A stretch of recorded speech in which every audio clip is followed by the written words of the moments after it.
Another very, very, very important area, okay? Central government debt. So we have dealt with all the receipt part. We have all dealt with the expenditure part. And we know that our expenditure is more than our receipts. See, when we say the receipts, the receipt include non-debt receipts. Okay? So we have discussed about all the three non-debt receipts: tax revenue, non-tax revenue, non-debt capital receipts. So now what is left? That is borrowing, fiscal deficit, borrowing.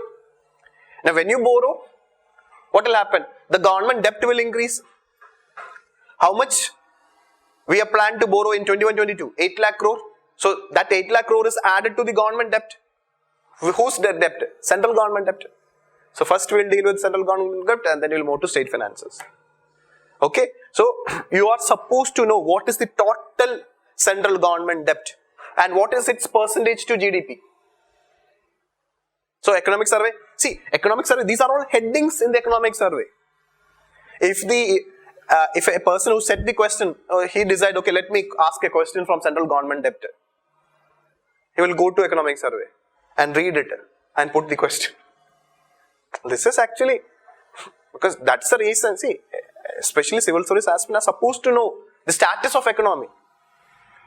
That's why, unlike any other document, why economic survey is being given so much of importance by people shiver, na students. Economic survey. Are you shivering? Yeah? Are you shivering?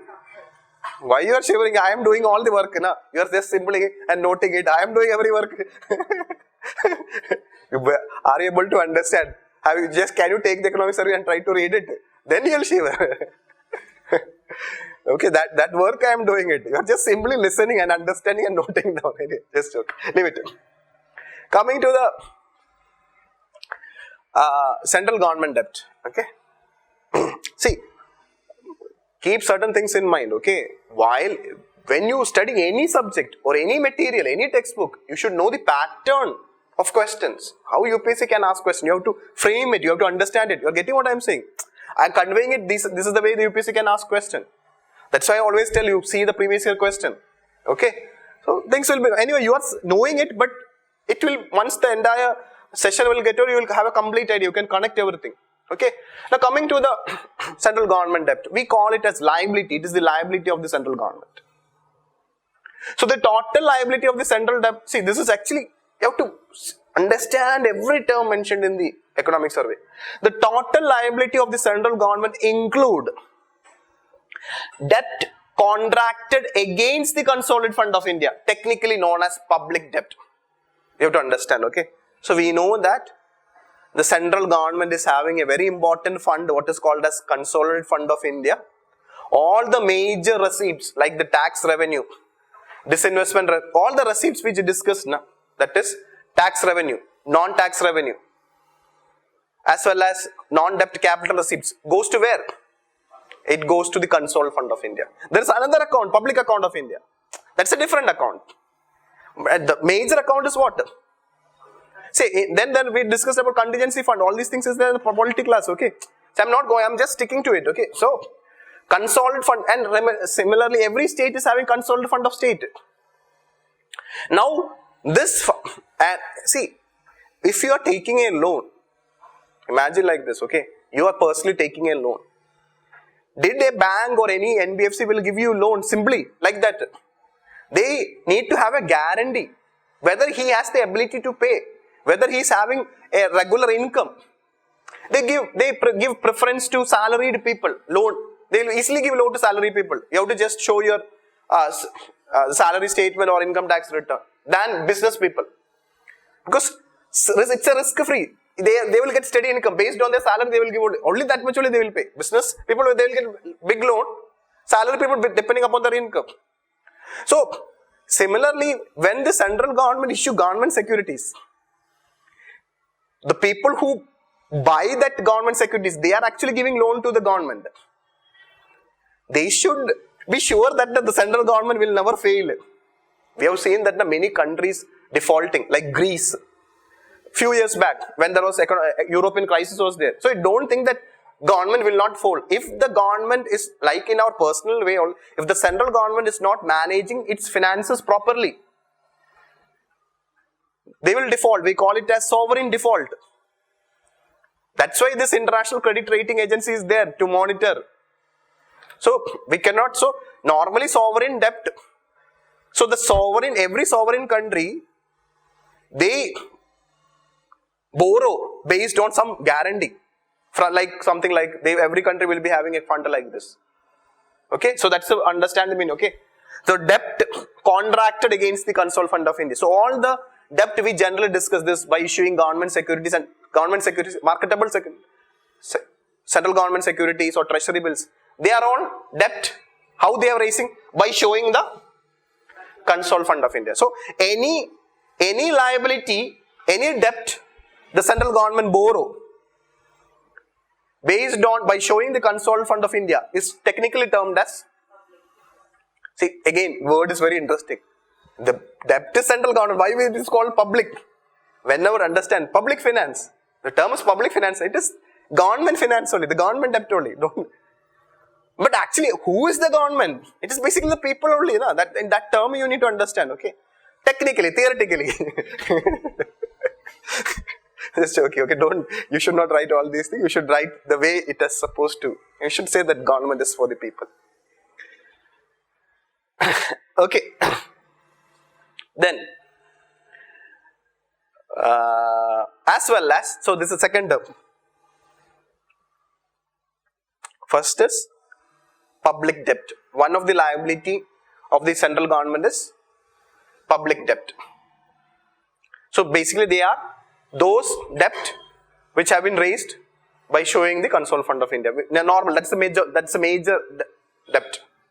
Second is liabilities in the public account. Next account.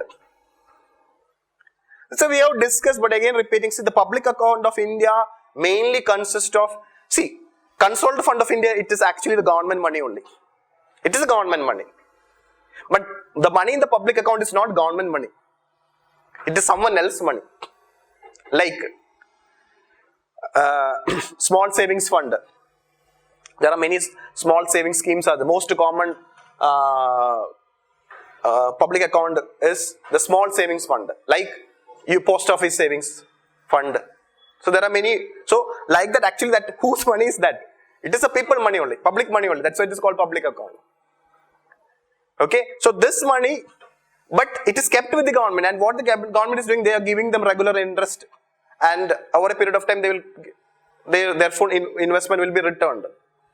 Okay, so public account. So if the government want to withdraw money from the consolidated fund of India, it requires parliamentary approval, but not in the case of if they want to withdraw money from the public account, they don't require parliamentary approval because it's not government money. They are just managing it under the finance ministry is managing it. So second part of the total liability, it is also debt. Liabilities in the public account. So be very clear. When we say public debt, so if you add together only, we will get the total central government debt or liability. So the public debt plus liabilities in the public account. Understand it, okay?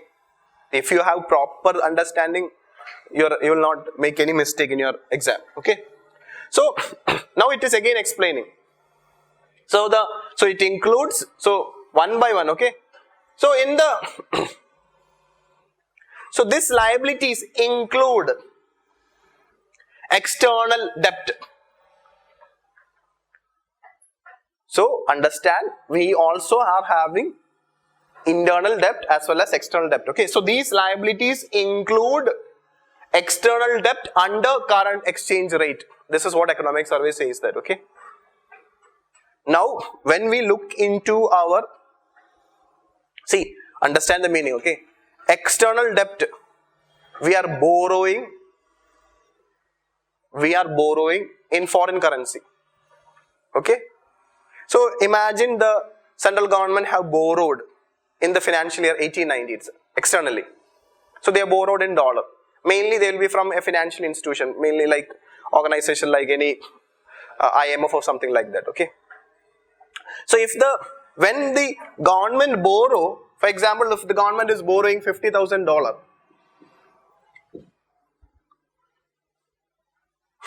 if the government is borrowing $50,000 in the year 1890. So when they have borrowed, see again, I'm just imagine in 1890, the $1 is 60 rupees. So what will be the external debt in the book in the financial 1819? It will come around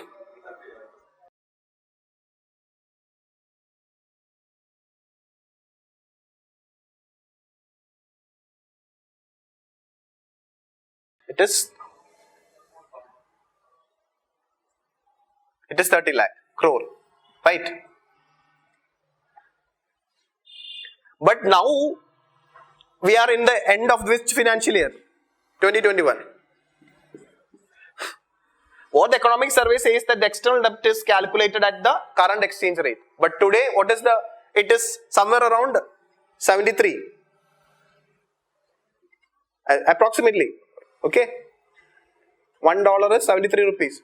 So, when we consider external debt for 2021, it will be 50,000 into 73. So, we have public debt, we have liabilities in the public account, plus we are also having external debt, but it is calculated at the current exchange rate. Okay, these liabilities include external debt. So these are the different central government debt. They can ask you which all are the central government debt. Okay, after liabilities. So these are included in the central government debt. These are all included in the central government debt.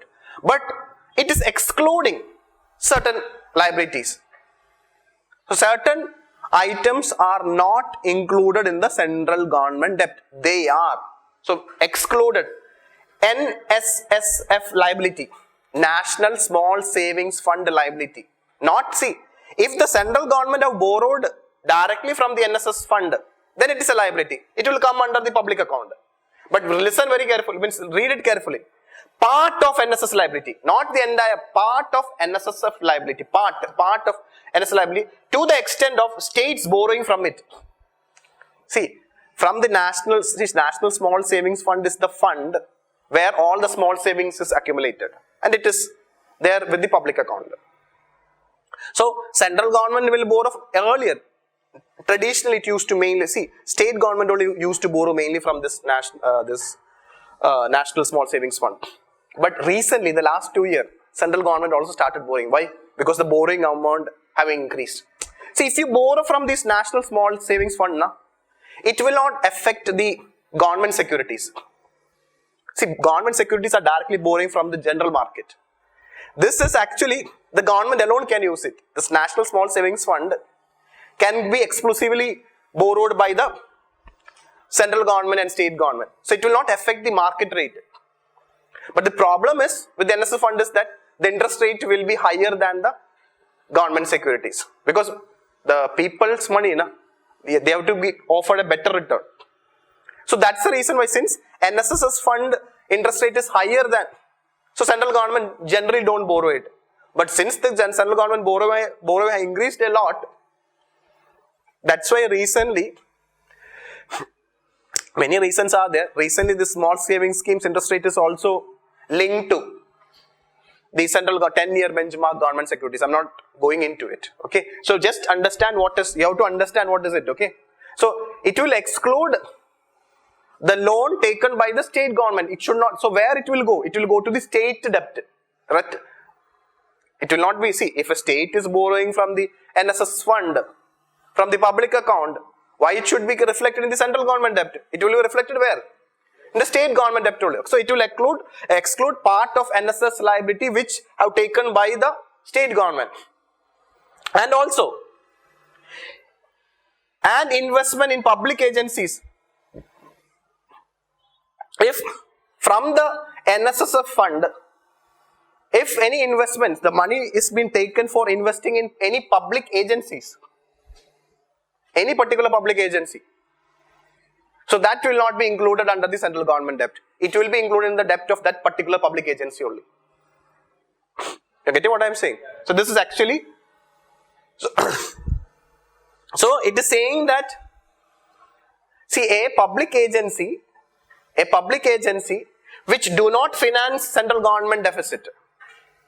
A public, so they are, see, public agency is borrowing for itself and it is managing it. It is not helping the government, because if it is reflected in the central government debt, then it has to be financed by that particular agency. Since the public agency is taking the money for itself and it is not financing that debt for the central government, it will not be included in the central government liability. In short, the total liability, the central government liability includes the public debt, that is the debt the government borrowed by showing the Consol Fund of India, the liabilities in the public account, and it also includes external debt which the central government borrowed. But it is saying that it will not include those NSSF liability which the state borrows as well as an agency of the government which it is borrowing and it is not financing the central government debt. Okay, so these things they can ask you what are the components, which all are the components of central government debt. Now this is very, very, very important. Okay, see, the economic survey don't have the data of March 2021 because March 2021 have not reached. So this is, you please note down. Okay, at the end of, so note down the entire central government debt, just a rough figure you note down. It is 97 lakh crore. In 2021 it will increase. Now see that, okay, out of this total 97 lakh crore, nearly 89%, is public debt. 10% is catering to the public account liability. So you can say that, okay, 89% is public debt, that is, you know what is public debt, and the remaining 10% is catering to the public account liability. Okay? They are catering to the, no, see, external debt is also included into it, this public account liability. It is, external debt is also included in the public account. Okay, so it's saying that this public liability include, okay, so, okay, sorry, it comes around, it's like that, okay, external debt is separately, it will be dealt with, okay. It's nearly, you can say that it's nearly 1% it will come, external debt is very less comparatively.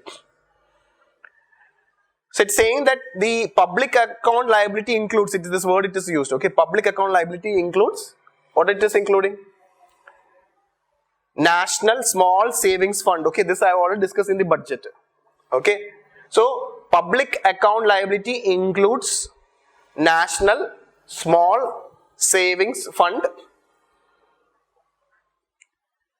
State Provident Fund, any reserve fund. If there is any reserve fund, reserve means, okay, some, for example, any particular government agency will keep some reserve, or some like in the form of some, to keep it as whenever it is required emergency they will release it. So if there is any reserve fund is there, so reserve is to kept as an emergency fund, and deposits and other related accounts, all other deposits and other related account which is part of public account. So you need to, from this you need to understand which all are there in the public account. Public account, the major component in the public account is National Small Savings Fund, followed by State Provident Fund. Reserve fund and the other deposit and other account fund is very nominal. Okay. Now this is the picture. Okay, you'll see it. Okay, so we can classify public debt into. So external debt come under public debt. So it is mentioned here. See what is public debt? A1 plus A2.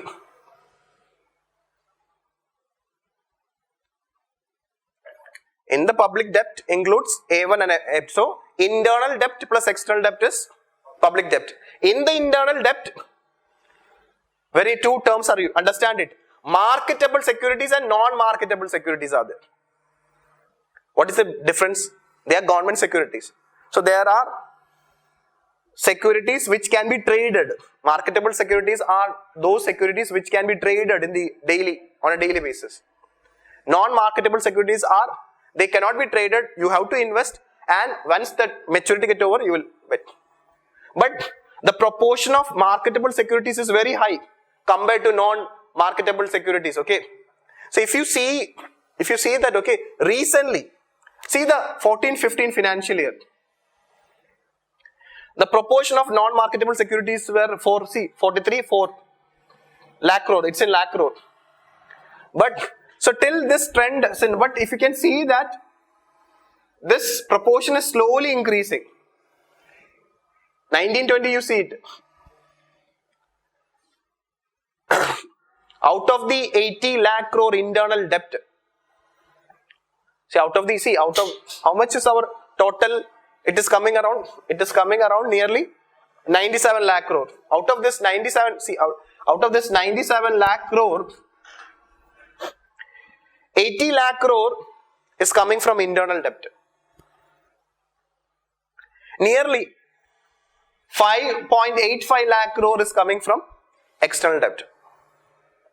Combined, it becomes public debt. Internal debt plus external debt. Then comes public account liability. Public account liability. What is public account liability? We discuss National Small Savings Fund, State Provident Fund, etc. So that is coming around 9.89. And the last one is the remaining 1% is extra budgetary resources. We discussed what is extra budget resource. They are not there in the budget. They are borrowed by a PSU, but its interest and principal is paid from the. So that comes. So in that sense, since the government is paying the interest and the principal, it should be it's a central government liability. Okay. So this is so you need to know what are the three different components of the central government debt. Public debt, which includes internal debt and external debt. B, public account liability. Public liability is related with the public account and other related liability. Last one is extra budgetary resources. Okay. So you actually, if a question comes regarding central government debt, it will be from the economic survey only. Okay. So just note down regarding what constitute central government debt and its trend. Now see the percentage, because in the FRBM committee, who is the chairperson of who was the heading the FRBM committee? What? No. FRBM committee. We studied na chapter 3. FRBM committee recommendation. There was a previous year question also. NK Singh. Why this person? He was a former secretary. He was an IAS officer. Okay. He was a former secretary. Okay. But why NK Singh is important? You have to connect it. NK Singh is the chairman of the 15th Finance Commission. So he's having a connection. He's a person who is still in news. He's coming in the news regularly. So he recommended FRBM, means he recommended something regarding, he recommended to amend FRBM committee. He set a target for central government debt. He set a target for state government debt. He set a target for fiscal deficit for the center as well as the state. So he was put as he's heading the 50, means he's the chairman of 15th Finance Commission. So you have to, but he also given the concept of escape clauses mentioned where? Not in the FRBM Act. Where? It's in the committee report only. Please revise it. Okay. Now see the trend. What is this trend? Central government. See, you know how UPSC asks question regarding central government debt or any. We have seen the question regarding fiscal deficit in the last 10 years. See, the last decade. Central government debt is steadily increasing. Is it steadily increasing? Is it steadily decreasing? No. So it has reached. See now, in the year, you can say 2004-5. The total central debt to GDP ratio. Now see, now you know in March 2020, the central government debt is 97 lakh crore. 97 lakh crore. Okay. So this, how much it is coming around? In 1920, it comes around approximately 49%. Approximately. It is 49% of, this is which financial year? What about 2021? It will shoot up. Okay. So if you see so it started declining. See the year, okay, in the year 2007, 8, 9 period, it declined. It reached somewhere around 46%. But, and again, further it increased again. This is one of the best period. 16, 17, good year. It is less than 46%. It remained near to 46% during the year 16, 17, 17, 18, 18, 19. But 19, 20 things became different because our borrowing increased. In 2021, it will further increase. So approximately have an idea, our central government debt have moved in between 45 to 55. So we have to see that whether in 2021, whether it is breaking it or not, whether it will go beyond it or not. So once we get the exact data, 2021, in April only we'll have some idea. So by the time UPSC might have prepared the question, so they will not ask 2021 data. So this trend, the trend you are very clear. Central government debt, there is no steady movement, there is no steady increase or steady decrease. Which one? See, it's already high. It's not in 2000, it's already high. Means before, see, 2004-5, it is high. Before that also it is high. We were in see, when we included FRBM Act started when? FRBM Act started when? From this year only. So, the implementation of FRBM Act resulted in reduction. See, before that there was no commitment on the part of the government to reduce the fiscal deficit or the central government debt. But it started from 2004-5 onwards. That's why it is giving this data. So, you have to link it with FRBM Act. FRBM Act is very, very important. And remember, after the NKSIM committee recommendation, FRBM 2018, it was amended to add certain features, to include many features into it. Now, this just see. Now, see, we have solved this question in our fiscal consolidation module. Now, we have to see it from the economic survey aspect. Read the second statement. The central government has domestic liabilities of 21% of GDP. Is it correct? Never in the history. That is the issue. So by knowing second statement, I am not reading the first statement. I am not discussing about the first statement. First statement will come to it. Okay. So this is how UPSC asks question. It's swapped. They just asking the data about 2017. In 2017. Central government was having, some debt was 14. See, they will not ask you the exact figure. They will only ask in relation to percentage of GDP. Central government debt was 49% of GDP. State government liabilities 21%. All the state combined together. So this you have to keep in mind. This you have to keep in mind. Okay. So by eliminating 2, we were able to eliminate 2 statements. And by knowing 2 statements, this is wrong, we get to know 1 is correct without reading the first statement. Now read the first statement. FRBM Review Committee, who is heading the quest? It is N.K. Singh, who is also the chairman of 15th Finance Commission. Recommended, now coming to this word, okay, this word, okay, a debt to GDP ratio of 60% for the general government.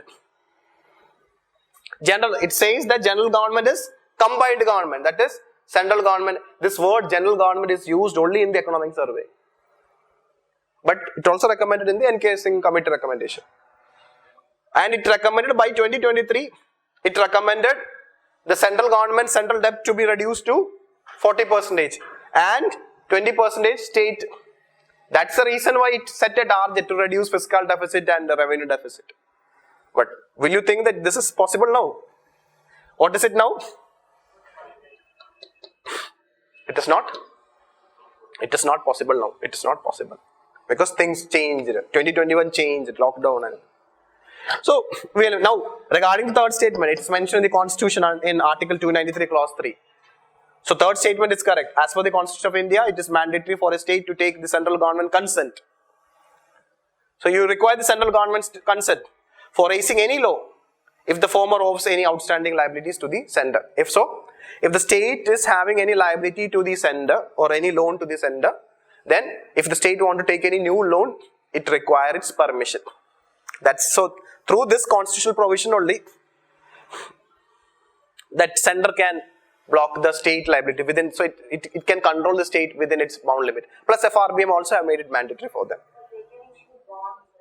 They can do that. That is called a state development loan. But already FRBM restrictions there, they cannot, see, that's the last class discussion we had.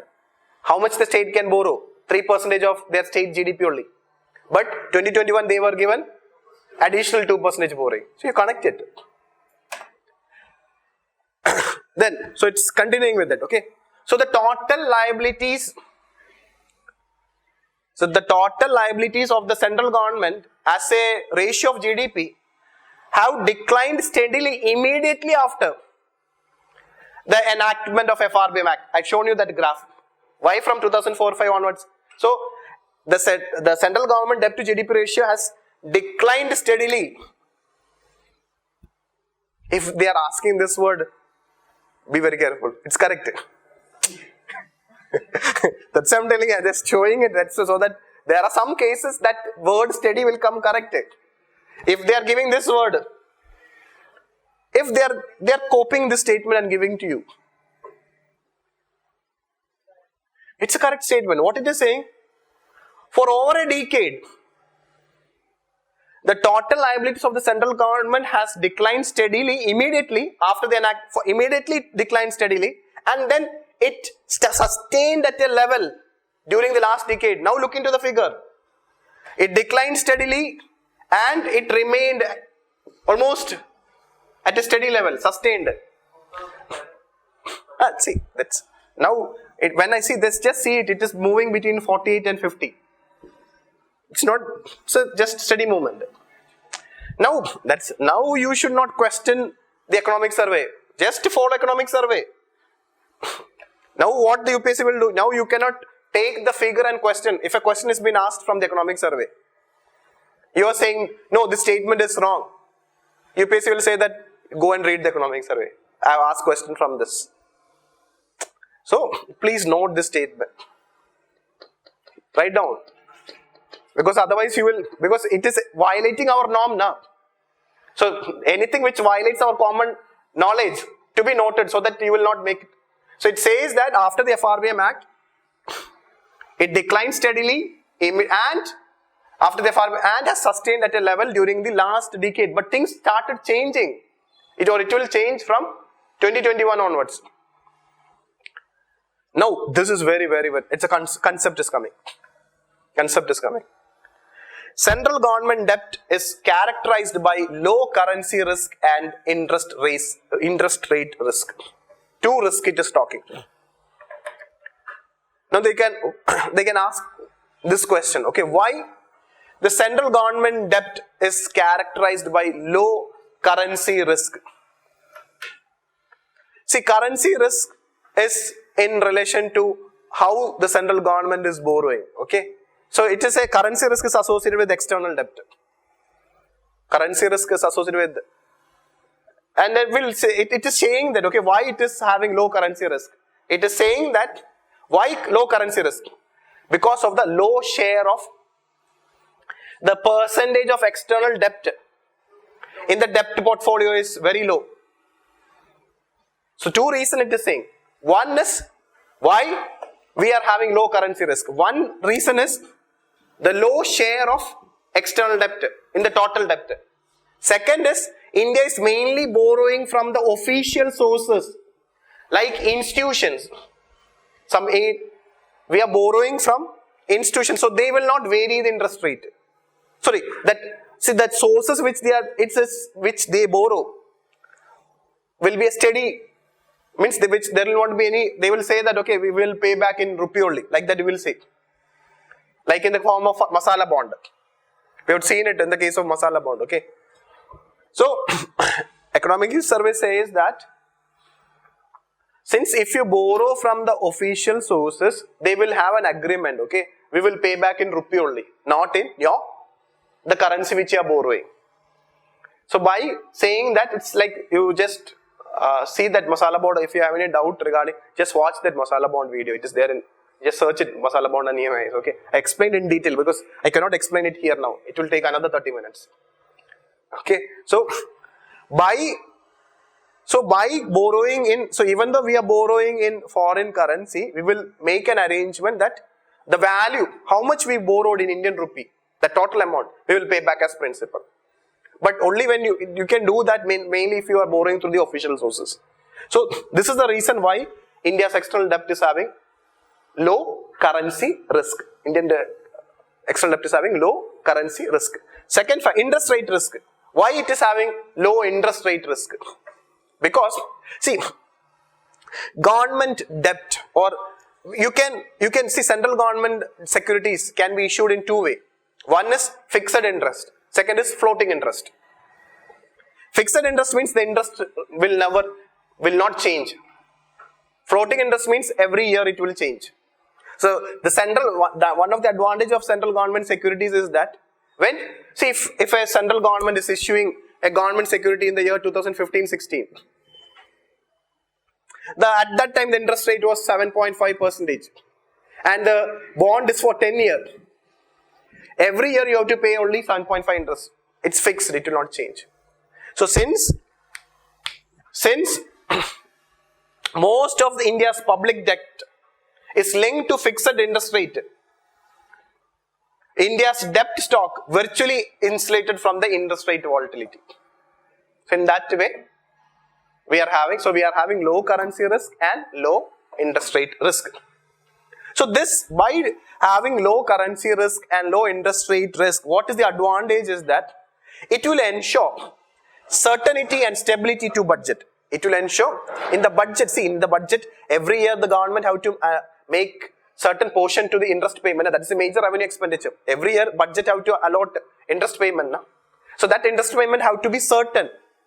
So this certainty is guaranteed by these two features. There is no interest rate volatility, as well as there is no fluctuation, there is no currency risk also. So this will ensure the finance minister to plan it accordingly, the interest payment accordingly, because it is giving stability and certainty. Then, so this is one of the, see, we have learned what is central government debt, what all constitutes central government, the different components of central government debt. We have seen the trend, or what is the range of the central government debt to GDP ratio. Now it is somewhere around 49 or 50%, like that. We also seen that what are the important features of central government debt. They include low currency risk. They will say that which of the following are the features of central government debt.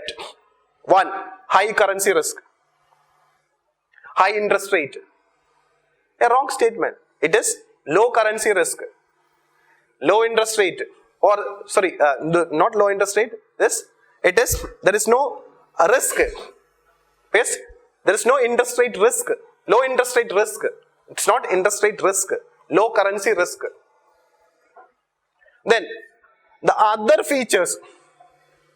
Then the third feature they are explaining. Other features regarding our central government is that it's a gradual elongation of the maturity profile of the central government debt, leading to reduced rollover risk. Imagine. Okay. See, you know what is the specialty of a debt? Basically, it's in the form of a bond. It's every bond or any debt instrument will be having a tenure. and this tenure will get matured. See, every year there will be means debt will be maturing. You get into what is debt, which means a 10-year bond. A bond issued in 2011, 10-year bond issued in 2011. In 2021, it will get matured. So you have to pay back the entire principal amount. So from where you will pay the principal amount? By issuing new bond. And you pay back. Well, this is how it is. So that is what is called as rollover. So, but this rollover should not, it should be very well planned. Suddenly in one particular year, a huge amount should not be there. Then the entire, the government borrowing will get affected. So it is, I'll show you through a economic survey is showing a figure. A table has been shown to you to understand how the central government is managing this debt to maturity. How this rollover is managed. So it is saying that the proportion of dated security is nothing but the government security. The proportion of dated security maturing in less than 5 years. See, I'll show you that, okay.